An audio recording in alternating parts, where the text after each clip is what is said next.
Okay, I am really excited for this chat today because I feel like it's very long overdue and it's just going to be a very deep, fun, yeah, you can have both, deep and fun, conversation with the beautiful Em. And welcome to the podcast. Hello, I'm so excited to be here. You're like such a gangster. I'm just like, I can't wait to dive in. Also, like a selfish reason to catch up with you. So, Oh, absolutely. Absolutely. You get to just, if you're listening right now, you're just jumping in on this catch up. Very, very long overdue. So, look, before we dive into all the things today, I want to start off with your She Got Lucky story because one of the reasons why I think that we meshed so well so quickly when we're in a mastermind together was just like our energies. We're very just sort of like, we're bubbly. We're sort of like, our energy is like just exuding from us. And so straight away, I was like instantly magnetized to that from you. And to the outside, people can often sort of mistake that for other things. It can be both a strength and a vulnerability as well. And so I want to dive into this today with you, but first dive into perhaps a time where you had your own she got lucky moment. oh, okay. So it's going on 8 years total that I've been online, which is absolutely wild because I think of like the 23-year-old little worm who like didn't know what coaching was and would like went to traditional fashion school in New York, thought I was going to be Lauren Conrad from the Hills, like literally, yeah. Just like having my Carrie Bradshaw moment and then just realizing like, wow, like I love New York, but getting into the industry and the thick of my career, I would say, getting like the best job out of school, I was just kind of like, this is it. Like, oh, well, now I know the difference between being good at something versus being passionate about it. And so I had all these random certifications in fitness because I was designing workout clothes. I worked for Nike, I worked for Under Armour, and it helped me design better. And so I was also this fitness macro, like girl on Instagram who was just sharing as like an online diary, not really thinking it was going to go anywhere or do anything. And so, long story short, I left my job before I signed a client, and that catapulted to a six-figure business in the first 18 months. And it was just from me like mastering sales, getting out of my own way, actually understanding how to enroll people into their vision versus selling them on me and my program. And then my best friend, I was in San Diego now because I could live anywhere. So I was like, Manny Jenny, like, let me try all these places. So I'm in San Diego, fresh out of a breakup. I meet this girl. We are still best friends to this day. And she's like, what are you doing? Because I want to be a dating coach. How do you sign clients? And I'm like, girl, teach me how to talk to men and I'll teach you how to talk to clients. Like, okay. So Very she good was deal. my, Very yeah. good deal. So she was like my first closet business coaching client, I guess. And she left corporate 4 months sooner than she planned. She's still full time to this day. And seeing her create the impossible and really own her voice online, which kind of got to my lucky moment. Like, that's really the theme and what lights me up when it comes to people that I help. That just was so much more fulfilling than writing another fucking macro plan. Like, no shade on fitness. It was just like, I felt like this was a stepping stone I needed to just realize that I was capable of more. And I want fitness to be an outlet for me rather than being my entire life with my business blended in it.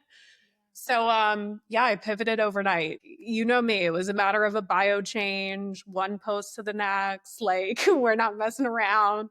So phased out all my fitness coaching clients. And I would say this has come full circle recently that for me, I had always struggled to own my voice in my personal life and also in business with certain mentors or strategies or just kind of going with what they believed was going to make me successful. Or in a relationship, it was like, how can I contort myself to be enough for this person?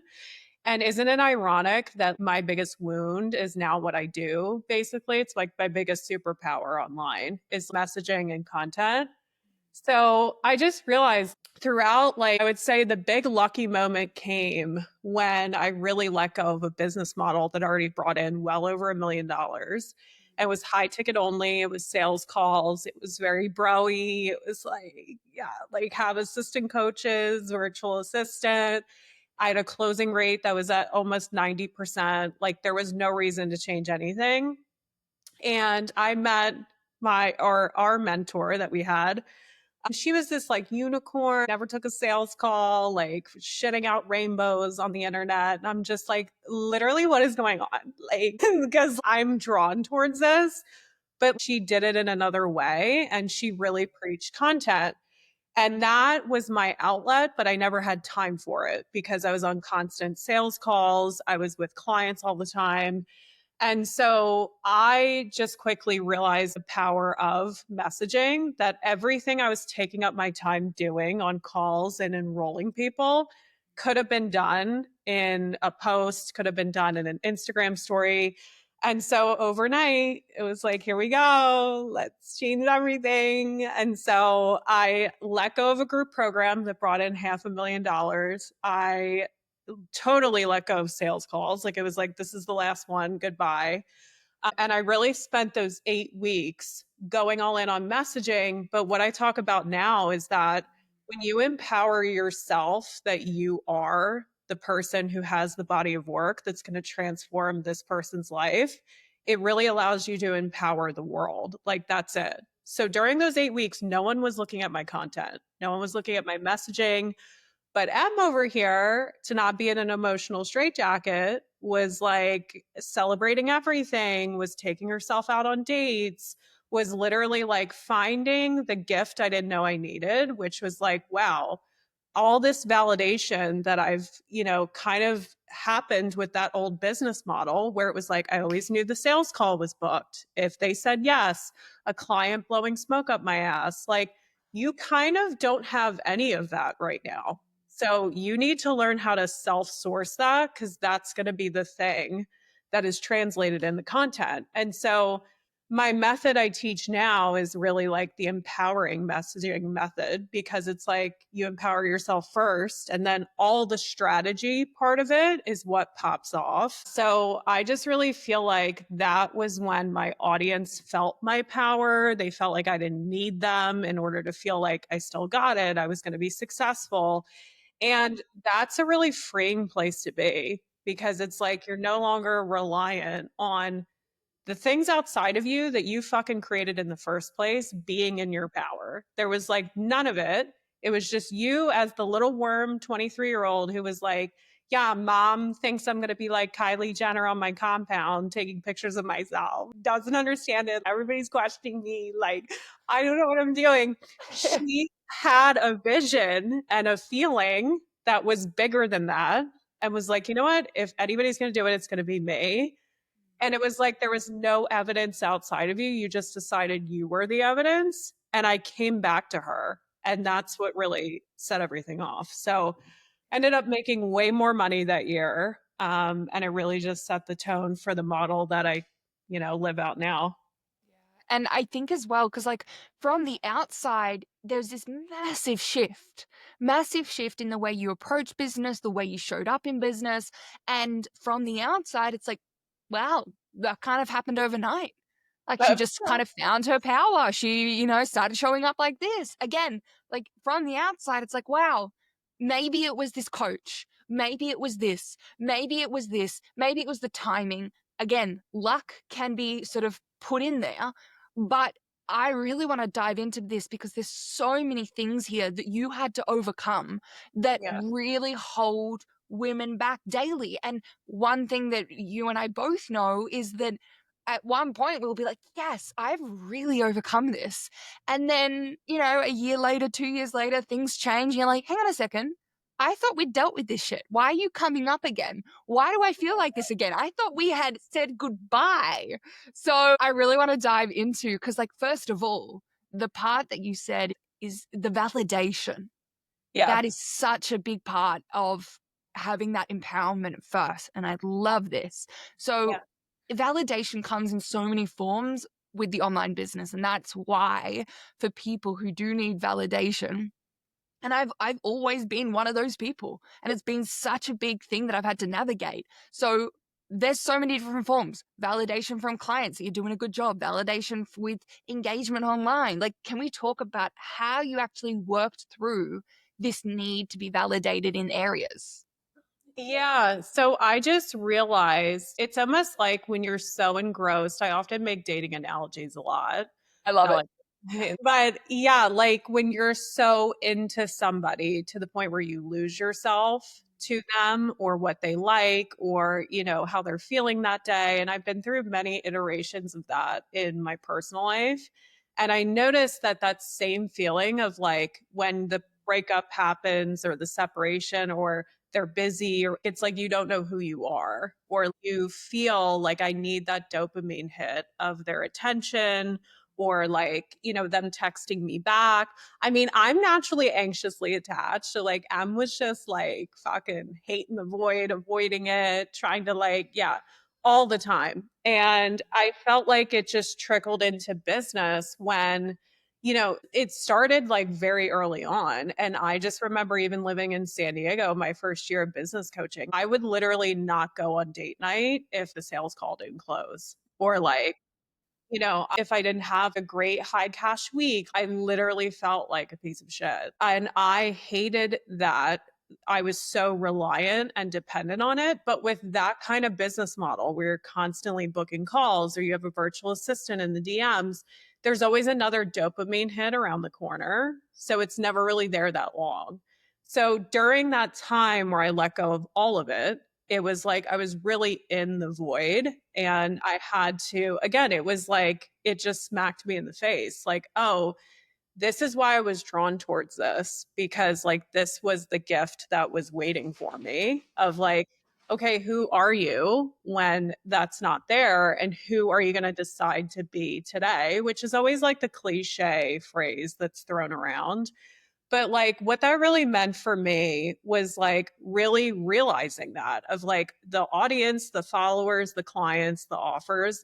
I literally created this from scratch. I didn't have anyone other than a handful of people I resonated with, honestly, back in 2017 who had already done it. I didn't really have evidence that it was gonna work for me other than a really visceral, strong feeling that it's going to work. Like, I'm gonna do what it takes until it takes.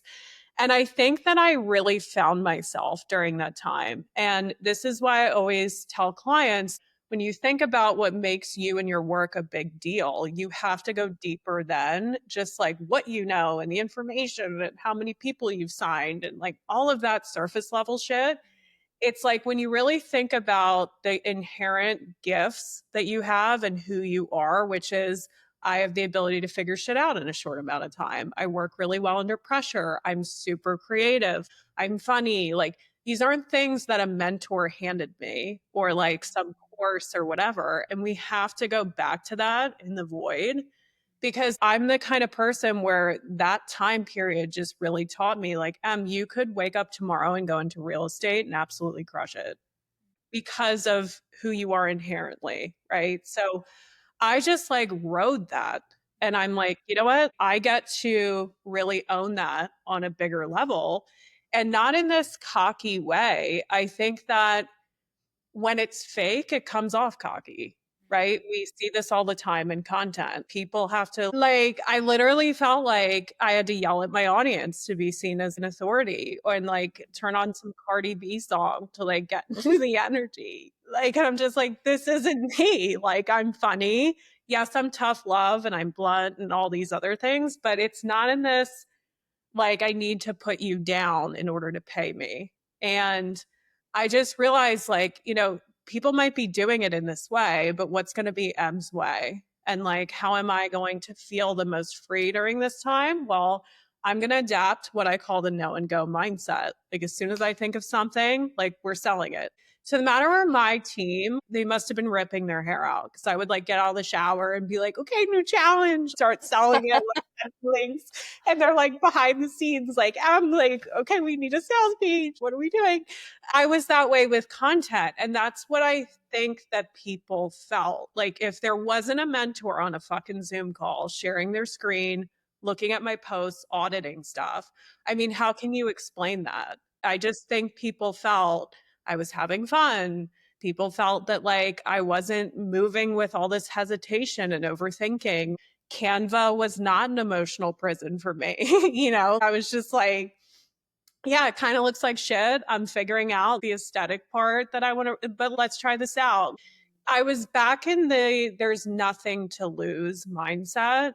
And Yes. I was 2.5 years in. But in a way, I looked at it as like, no, you basically are starting a new business all over again because it's not just the logistics that are different, it's the paradigm and viewpoint that you're driving it. And I feel like that was this grounded certainty that people felt behind what I was posting. Of course, I thought about specificity and who the fuck I was talking. All that stuff was still there. Yeah. But there was so much intuition now with the intentional strategy. And I feel like that's why, I went from hardly anybody reaching out or coming to me in a month's time to people buying every single day in 8 weeks. Yes. And I think as well, something you mentioned that even when you went back to your story, you started business within the first year, you'd already brought in six figures in your business. Okay. And this sort of thing I hear time and time and time again when people come in. And yes, there is so much value in investing and learning from people who have walked before you, who have lived, who have experienced things, who can share things and accelerate, your journey, your success, your growth, whatever, in whatever way. But there we cannot take away and we cannot lose the fact that the magic that brought you that success in the first place, because we hear it all the time, is like, in the first year I was able to create this and I was able to do this. It's this new energy of I've got nothing to lose. And Yes. so combining that sort of attitude with what we know now is like is the good stuff, is the good stuff. But Yeah. how have you found, because I know that we were chatting deep in the DMs the other day, sharing life stories, sharing very long voice messages to each other of our experiences here, because we've worked with some of the very, very best. We've learned incredible things, but that discernment piece of not taking it on completely and Yeah. also still allowing your own creative energy and magic of let's have fun, let's create, let's see how it goes. Yeah. Do you know what it was? I mean, a couple of things. I think at that point, I was still holding on to who started the business. Yep. And I had grown and evolved in so many ways, but it was like I was gatekeeping it.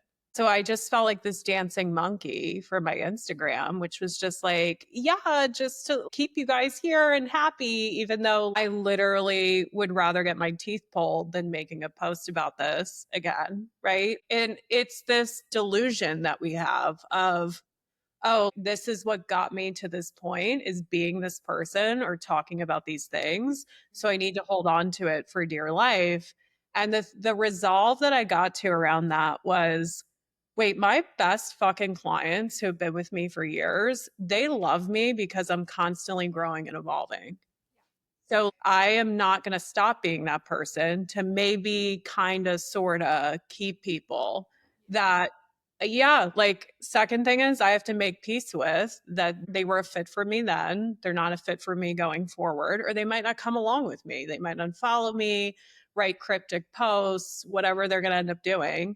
But that's a part of if I'm going to ever get to the level that I want to be, think of somebody who even has an 8-figure business or nine. It doesn't even matter if they're a coach or not. It's the volume of eyes that are on them, the people coming in and out of their world. If we make that every single thing that happens or who stays or goes means something about us, I mean, you're not even going to be a match for that level of business. You're just not. And so I think even it started when we were in that mastermind. There were people that were well ahead of me, and hearing what their problems were, their neutrality around it, even our mentor herself, I was like, oh, my little pissant problems. I need to like, yeah, what am I doing? Like, yeah, it just really woke me up. Yeah. My problems need to be bigger than this. So it was a lot of cleanup around what I was bringing forward in my content, the types of offers. I think you're like this too, but I get a lot of energy and newness from bringing forward new topics, taking risks, trying new things. It's down to the investments that I make, not even the offers that I create. Like if I like your dog, I'll sign the contract. I'm the poster child of an emotional buyer. Like, you understand. So I'm like that in my own business. I'm very much like, I get this high off of thinking of something and moving with the excitement. Yeah. And so it was me falling in love with my business again in that way. And I also think it was losing the entitlement. I think that I see a lot of girls get to a certain point and they're like, oh, I don't need to go live anymore. Or like nail polish emoji. I don't need to do that shit anymore. I'm like sending voice notes to people.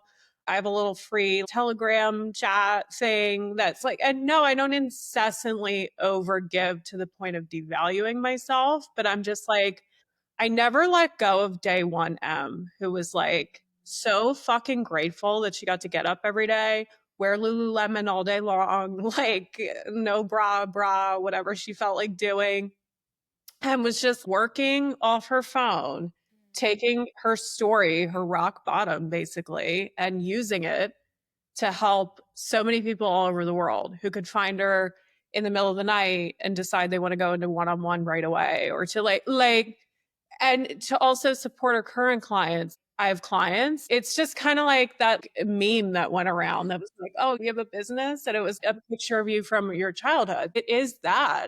And there's this entitlement. And I just think it's like, I mean, you wouldn't be that, or you wouldn't have the money you're bragging about if it wasn't for these people and your clients, and not in a dependency sort of way, but it's just kind of like, I never wanted to take my finger off the pulse of that. It felt wrong. It's why I didn't like swan dive into ads like everybody else.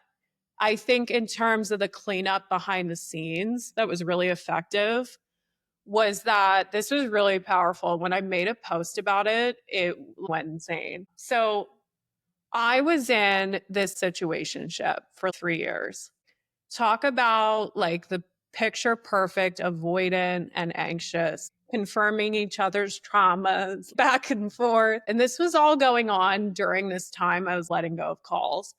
And we were trying it out. And again, it was the same patterns, rinse and repeat. And why this has to do with business is front facing online. I was saying, never settle, like, empower yourself, all this stuff. And then I was convincing this man after 3 years of like why I'm his person and why we need to do this. And so it was just this conflicting energy where I realized, oh, this immediately has to be end, because even though my audience could never find out about this situation, and it could just be like, this is my personal life, there's a different level of certainty that you're going to feel and empowerment when it's fully congruent. And this is where I just chose to start being somebody that I was proud of. That I imagine like all my clients were watching how I was living my life. Like, how am I taking care of myself, habits, people I was surrounding myself with. And it didn't feel good. And so, yes, if you were ever in a trauma bond kind of a relationship, it feels like you're cutting your arm off. And it was not cute, that whole thing. But it was just an example of like, that was the biggest thing that was draining my energy. Just realized the power of integrity and what people can actually feel behind anything that you could post, and that's why strategy can only go so far. Mm. Yeah, absolutely. And can we talk a little bit about, I definitely want to, because I know that messaging sales is such a strong point for you. So I want to dive into that. But first, just while we're on this train, while we're going in this direction, can we dive into what we spoke about the other day in the Yeah. sense of losing yourself a little bit? Like you're working with incredible people, you're working around incredible people, you're friends with such fantastic people who are creating incredible things. Sure. And sometimes, like, we have the choice. We can allow that to make us bigger, brighter, bolder. And sometimes it can also allow us to sort of shrink a little bit, even if we're not intentionally trying to do that. Oh, yeah. Yep. So, you and I had this conversation. We did fall into that trap a little bit of shrinking into ourselves. So, how did you start noticing this? Let's rewind. So I think it starts with money and then it goes into mentorship. And why I say that is usually when I look back on the times where I was pedestaling anyone or any strategy or any investment I was making, it was when I was giving the most power away to money and where I was at income wise and where the business was at. And so if we start there, like money is always just a confirmation of the relationship you have with yourself. I can think of right before 2024. This was when it was the most dominant for me because in the span of 10 months, I lost my best friend overnight. She passed away and she was like literally such a force in my life. And that happened while all these back to back nightmare client situations happened with people I'd really, really supported, gotten results. And they were weird, like situations, things I had never been through. And, some of them ending in losing tens of thousands of dollars each. And I had an ex that financially lived off of me for 10 months. And so I was likely short of 30 grand, basically, when all this was done just from him, not even counting the client stuff. So when I walked into 2024, I was in a new relationship. I kind of like put all these expectations. Also, people were in my ear, like, this is going to be here and like no drama. And like, if you think about grief and the stages of grief, with everything that came right after her dying, my friend, I didn't have the emotional bandwidth to even go through all the stages of grief. So once the dust settles in 2024, all of it started to come up. And it was like at a random restaurant, I would break down, or I would see something, or hear a song, or a perfume, or I was just like frustrated because I'm like, no, this is supposed to be my year, like go mode, like, ugh. Yeah, like, We already decided this was our year. This is the year that we hit this. This is the like, year that we hit this. like it's the worst. So I'm like trying to enjoy this new relationship. I feel horrible for him because I turned like what could have been beautiful of like, wow, this is like a guy I can see a future with into, well, that means I really got to bring it. And because in a few years, this can mean kids. And I really just took the powerful position and opportunity I was in as pressure and I put it all on me. So what do? We turn to the life raft of mentorship.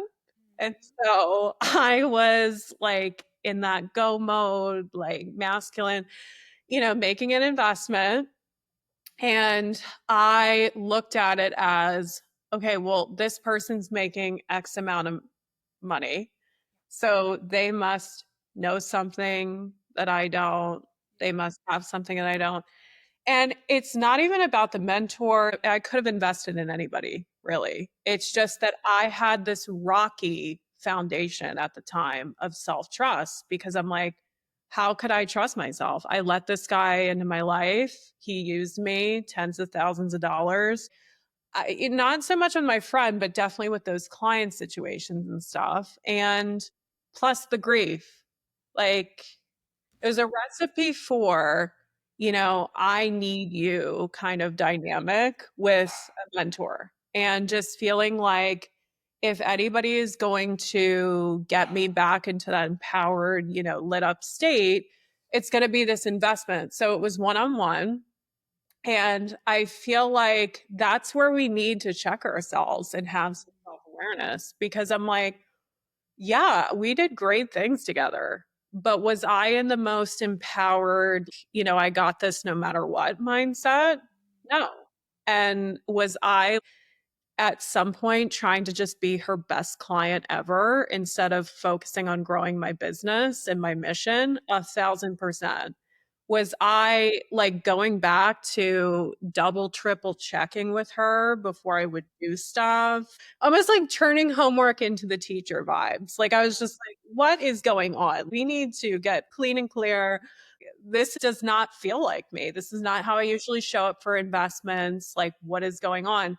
And it took me a while to realize, like, I need to regain my trust here. I need to forgive myself for what happened. I need to stop giving my power away to everything from the past. And yeah, that was my work to do. And I think it took me maybe halfway through the investment, but it was just such a huge lesson of as much as I'm an emotional buyer and like I like your dog or if you like Taylor Swift or whatever, yeah, let's go. Like, I don't even know how many calls we have, like, whatever.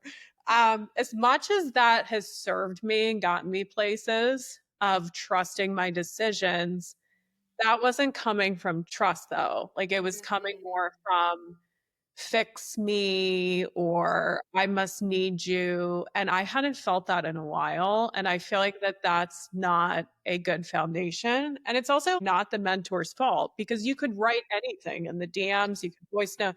And I, at the time, didn't see it that way. I saw it as I met this great guy. Let's fucking go. Kids, babies, and our fat dogs and a house. And like, I was just like, locked in to like, I'm going to do what it takes to make this happen. And it was a lot of pressure. Um, so I don't know if I answered the question, but like, No, it was good. It was good. And let's go back for a second, right? Because you were you were about to sign on with this mentor. You were yeah, about to sign on with one-on-one space. uh, What made you want to sign on to this space? And if you went back now, what would you do differently? I got cocky. I mean, I think I just was like, yeah, I've done mastermind. I'm good. I was like that. And I just got so scared that if I don't have one on one and it's like a bunch of people in a chat or I only have a couple minutes on hot seat, that's how much pressure I Yeah. bet like, and it was just, I need the best of the best. Like, yeah. So whatever it is, like, I'll figure it out. And yeah, I think that's like really what it was. I mean, I just was I think you just get in that too sometimes. But for me it was out of fear. It wasn't from like empowerment. It was like, no, I like need to like it's just you and me like locking into my business like as if this girl was going to like live with me. Like Yeah. it's Yeah. And okay, so let's dive into because what I love as well is we've learnt from some incredible people. We've obviously been on socials. There has been a lot of strategies, a lot of rules that we have heard to do, heard you've got to live by. And I'm very much in this zone at the moment of like, okay, screw this invisible rule book that we have all sort of created, a page from hers, a page from hers. Okay, they say you have to do this. What have you had to unlearn? What have you had to rip out of this rule book? And you're like, I'm not living by this rule anymore. Fuck this rule. I hate this rule. Stuff this. I'm creating my own. Can you talk us through some of the rules that you've like thrown away, and how that's sort of built what's come today? well, here's what I always say is you have to have the discernment to know what your rules are. And I think that if you were to have handed me that I mean, I did get handed that business model in 2019 going into business coaching of high ticket only sales calls. When you're so hungry to learn and it's from people that you really connect with and resonate with, I was into it. Like I was miss like people called me the DM and sales call girl. Like I was like, yeah, just like in hustle mode. My hair was always like this. I was in gym clothes every day because I was just so batshit busy. I was like, I was into it. And I think that that's where like the phrase of like, it works if you work it. Like, it's really just about having, and this is where the online industry has gotten a little, whew, I don't know, like the movie Mean Girls, let's just say it's just kind of gotten like that because people have lost their own discernment and their own voice and their own intuition. And it's then while they're in the middle of like not even knowing that that's the case, they're getting constantly bombarded by people whose strategy is you will be cooler, more famous, more of a celebrity, more important if you hire me. But, I'm glad you're in this challenge. That's like a no-brainer price point, but you won't actually fucking kill it until you pay me a small trust fund to Yeah. be in my orbit energy fucking portal. We've heard all the phrase. It's like that. And I just never was of the paradigm again. I lost the entitlement a long time ago. Like, if this person's in a free fucking masterclass with me, thank you for investing an hour of your time when you could have been doing anything to be on here. If you're in this $17 thing, you're amazing. Like, this is great. And I've always continued to make sales. It's not like people never upgrade. So, in terms of strategies and what's been pushed, I think that's one huge thing I've unlearned is like, I'm never going to be that. I'm never going to do the whole you will be cooler if you pay me thing or yelling at people. Again, the whole like Cardi B thing. I don't think we need to go there in order to be seen as an authority. I always looked at, I feel the most expansive by somebody when they're empowering me, when they're yelling at me. And it's also kind of a F you to whoever you're talking to, because this person is, if they're your dream client, already working their ass off, probably trying to piece it all together, trying to figure it out. So it's like you're saying, yeah, like I'm not going to acknowledge that at all. Here's the one thing you're doing that's shitty. That's not quite right. Like, what are you doing? There's been a lot that just always felt super uncomfortable. It's like the jeans that you can never get rid of, but you keep trying them on and wearing them out. And it's like, I tried it. Trust me. I've tried these things on and it's just never, I felt like I was contracting when I would go to do them. Yeah.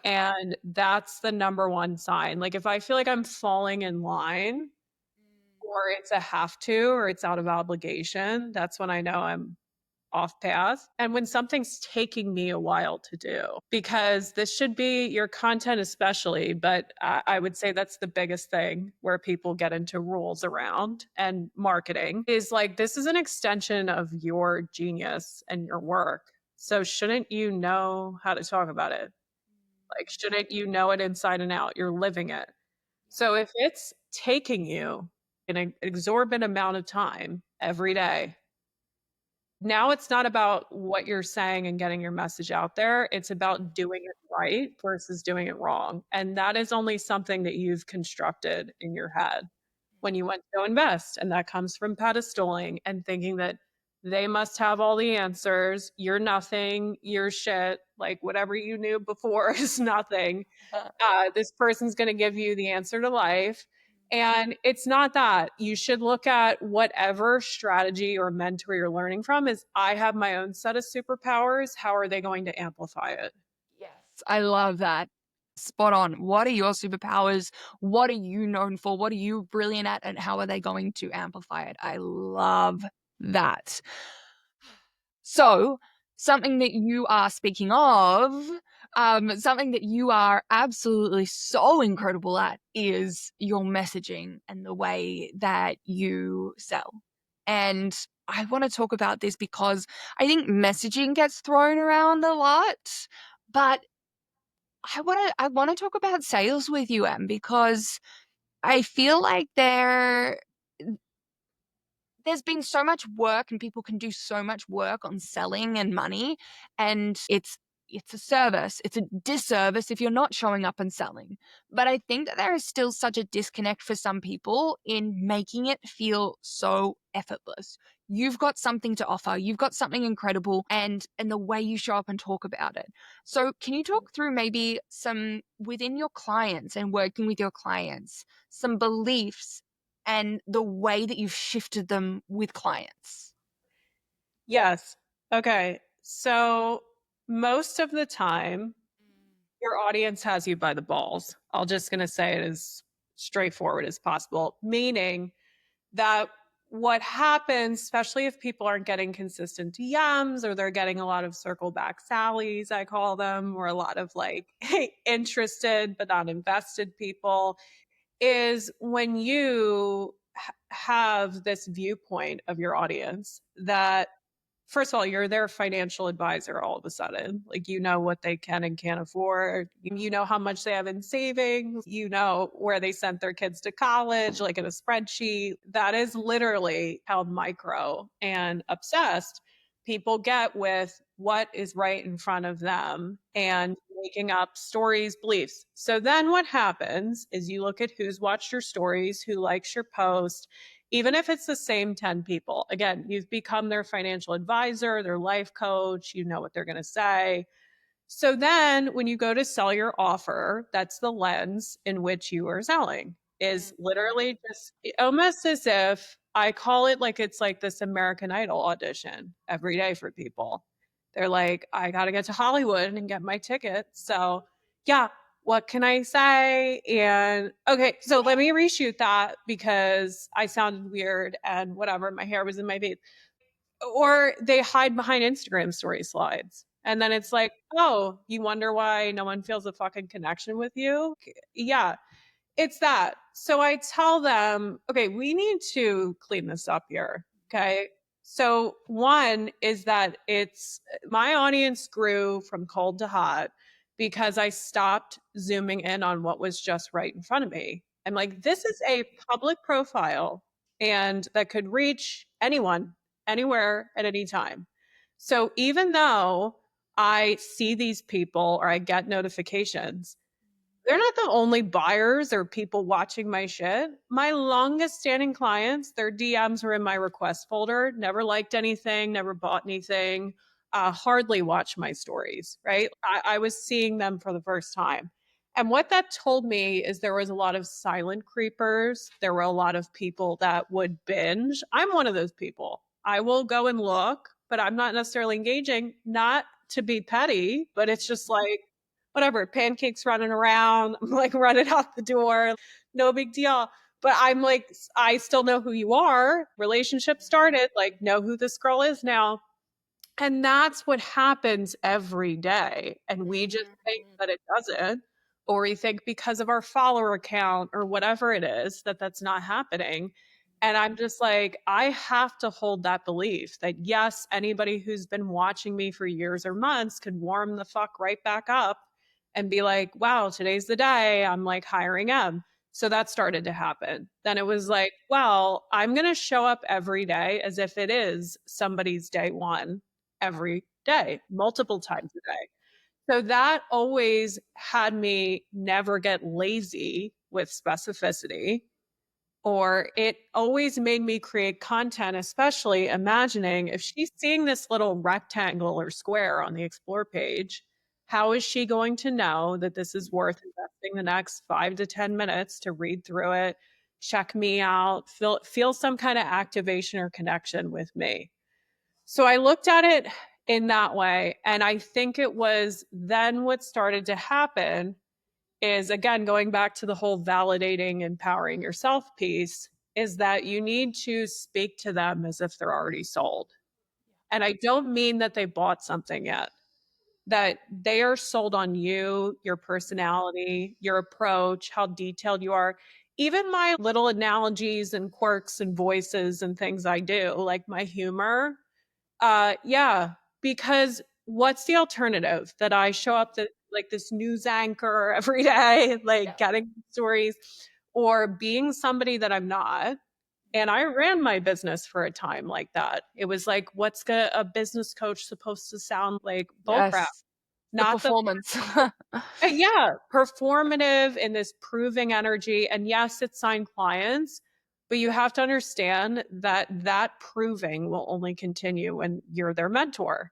You will get off a call and literally gaslight yourself. Do they like me? Was that enough for them? And I remember doing it, and it's never worth the money. And I'm like, you know what? If the relationship starts now on my page and my stories, this is the full self-expressed M. So you better like dry humor. You better like, yeah, nitty gritty, nerding out on strategy. You better love empowerment and messaging and all these other things. And it was the most freeing thing. And it's freeing for my clients. And that's when their audience feels, again, a shift and a difference because they're not nervous. They're not tripping over their words. They're not spending hours on posts anymore. It's very much this take it or leave it kind of energy. And so I think that that has been the biggest thing audience wise. And just again, the simple fact is people pay for what they want at the end of the day and they find a way to make it happen. And so I don't know where that whole thing comes from because I just look at times where I didn't have the money and I sourced it. And I think the big thing is the conversation I just had this past week in my challenge. We automatically separate ourselves with whatever we're coaching because we're like, we're an authority and I'm leading all these people. If you were watching the video, I'm using my hands. So we do that then when we think of how our audience moves. We go, oh, well, I must then move differently than them. I must buy differently than them. And I'm like, no, I might be further along than them monetarily or in this messaging, marketing, business coaching, all the things. But we are the same, meaning we're cut from the same cloth. She moves the way that I do. She trusts herself deeply. She literally, when she wants something to happen, she goes all in. You don't have to tell her to work. She's very like hard on herself. She tends to put a lot of pressure on herself. She tends to kind of like go and give to others before herself. That's her natural tendency when she's not in her power. I started to think about how are we actually the same person? But yeah, strategy wise, I might be further ahead. And that's where people like they think they're the unicorn who like Yes. only invests big and only moves quickly. And then they start talking their audience like they are behind them or that they're this other person. And so I just said to my clients, if this was just you and who you are and what you've done and how you move and everything in terms of ways of being, just 4 years ago or 4 months ago or whenever, how would you talk to her then? Like, what would be different? And that's when I feel like my clients stopped feeling like they were pulling people up to get to their level, pulling people along. And so I would say those are the biggest ones. And I think as well, as something that you mentioned that popped up for me was also this assumption, like even if you weren't in the DMs and even if you aren't the financial advisor or whatever, it's also a very common thing where people can make an assumption about your readiness to be in a certain space where it's like Yeah. someone inquires and you might look at their profile and you might make an assumption of, oh, they can't afford this or they can't afford me or I'm going to give them the price and they're going to run for the hills, so I'm going to adjust it. So I also see that a lot, and I know that I used to do that a lot, was when people would inquire in one-on-one, I'm like, and it's the worst thing I can do for them. It's so like it's bad for them, it's bad for me. And so do you find do you find this with clients ever, that they sort of get in their head and they're like, oh, but these aren't the right clients? And you're like, how do you know? Yeah, but that's when you've isolated yourself to they're only signing because of what I'm teaching them and what's included. I'm going to give you a really good example that just happened. I just signed a client into a one-to-one package. And she said that what drew her to say yes wasn't just like the strategy session she bought and all that stuff and being mind blown. That definitely was like, got her excited. Okay, what's next? But she said, when I literally just sent what my pricing was, and it was just like, yep, this is what it is. She said, I want to get to that point. So you have to open up your mind to it's so much more than that. And it's redefining how you value your work and how you value your mentorship and people getting access to you. Because think about the best conversations you've probably had with close proximity clients. Was it repeating your launch strategy for the 9,000th time? Like, no.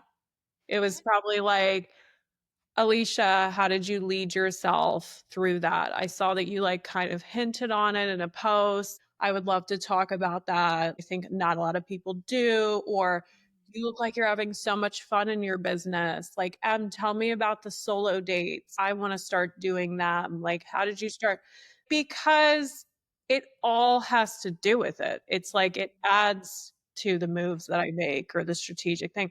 The strategy is the easiest part. The part's tricky. It literally is. Yeah, but it's the small moments in Yeah. between of like, yeah, the client backing out of nowhere, or someone being out of integrity, or your day ending at 3 o'clock and you could work more and push more and put yourself in that prison, or you could take yourself out on a date. Like, which one is going to add to sales and all this attraction that you're trying to do? Like, it's the way you live your life and it's who you decide to be in the moments that yeah, it is easier to literally not get out of bed or to not go and work out or take care of yourself or to do the live stream. It's easier, trust me. But those small moments stack when you don't do the thing that you said you were going to do, or you don't take care of yourself in a way that makes you proud. And yeah, your clients will never find out about it. Your audience will never find out about it. But you go to bed at night knowing that it's going on. Yeah. And that's what waters the strategy down. It's what has insecurity be more obvious than you realize behind content. What I really started to realize is that that's what they're really paying for at the end of the day. It's not ever what you're doing or what you're selling, it's the confidence and certainty underneath it. And what is either adding to that or what is taking away from it. And that's what you need to be honest about. So, that I think is the like that really hit. There was something there that I was like, ooh, I'm feeling that. I'm feeling that. So before we finish up on this chat, I want to hear amongst all that you've been through, the highs, the lows, the ups, the downs, the lefts, the rights, the pivots, the changes, has there been a phrase, a quote, something said to you that has stuck that to this day, you're like, if I hadn't have heard that, I wouldn't be. Hmm. God, there's so many. And when something sticks, it's because of what's going on in your life that's like validating that. But I feel like this makes it full circle. So I actually invested in a dating and relationship coach. In February, I was in this Eeyore energy. It was just me and Pancake, like watching Eat, Pray, Love, like literally, yeah, Love Island and rom-coms. And, I was just like, cool. I can stay here, but I just really feel like I need to grow a safer relationship with my feminine. Also, yes, partnership. I want all the things still. So I was scrolling on Instagram, find this woman. She's like you. She could read me the phone book, her accent. Like, it's just amazing. And so she was doing this masterclass called Chosen, and it was free. And I said, yes, all of that, whatever it is, like subscribe, sign up. So I'm halfway through this masterclass. I'm like, I need to pay this woman. This feels like stealing, like watching another second of this masterclass. Long story short, go into like her higher level mentorship. And I remember she said on a call, it was actually to another person, it wasn't to me. She said, "You've spent your whole life up until this point like you're in a waiting room, waiting for someone, the perfect someone to come along. And what if this entire time you were in that waiting room because you were the person you were waiting for?" And I don't know whether it was the comparison to the waiting room or what it was, but when I really thought about just even replace the significant other with money, with a milestone, with a level of success, with, in my early 20s, the number on the scale, the relationship status, whatever it is. And I feel like we were not raised that way, our generation. I'm talking like our 25 to 40. I don't think that that was, yeah. And a lot of times that just from even our career path, or a lot of us were in corporate, or a lot of us were shown this very ladder kind of life, like get the job, get married. And when you really see yourself as like, wow, I have this amazing opportunity to be in like greatest love story with myself. And if I really thought about like me being in a relationship with someone like me, that's a privilege and that's like a gift. And so how can I fall more in love with that? Well, it's every day being at least 1% better than you were the day before, not in a synonym for perfection, but more so in a I'm not doing this so that.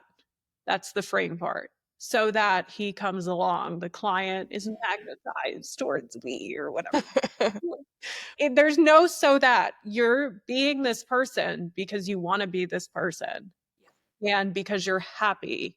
And that is the most powerful position to be in. And it's the most freeing one. And there was something about the way that she said that where I was like, I had been in different areas in a waiting room for the past 3 decades of my life. And like, yeah, so Em's feeling great. Let's just say that. Yeah, all the work that I've been doing with her, it's like, I don't know. That's like another conversation for another time. But Seriously, yeah. seriously. I remember when I started with a sensuality coach and I was like, oh my gosh, like this world can really, really suck you into that sort of that masculine energy and hard, go, go, go, and sell and do this and strategy and everything. And the playfulness and the softness and everything that comes with that feminine energy is so freaking powerful but underrated. It's like this undercurrent like you don't know is coming, and when it comes it's like this tsunami. So I absolutely love this, and 100% think we need to chat on this. But where can we find more of Em Haas? Okay. So Instagram is my like main bee. Facebook's like a side chick. I'm not gonna lie. So it's So don't at go for the side chick, go for the main bay. no, yes.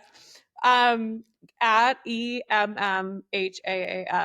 And yeah, you will find me on all the things. I'm always bopping around on stories. And there's so much, like, I'm so proud of what I do. And I'm so proud of what I get to do every day. And yeah, I mean, even just being connected with you, you're so gangster. I just wanted to say this. I purchased your Instagram story program. I think this was back in like January. Yeah. Yeah.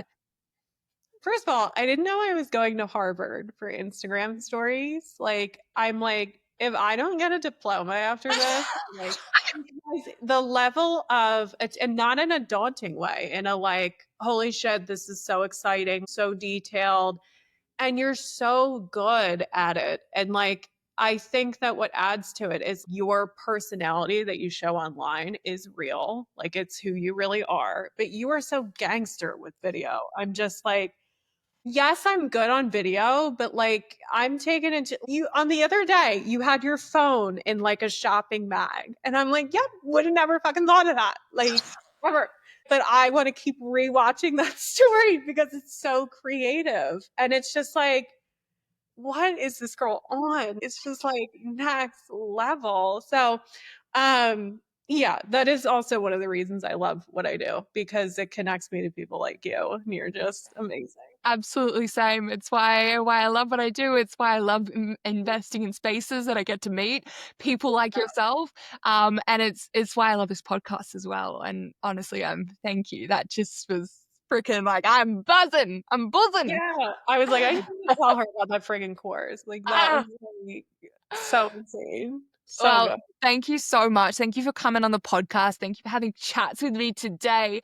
We were Yeah. ping ponging around, but I think there were some really, really important things. And I know that we can keep chatting for so long, and we will in the DMs. But if you are listening, I really recommend. I'm going to put Em's details in the show notes below, and when the podcast comes out, we'll hopefully do a live, and we can do some sort of like, off the cuff questions and maybe go even a little bit deeper. So stay tuned for that. But Yeah. thank you for coming on the podcast.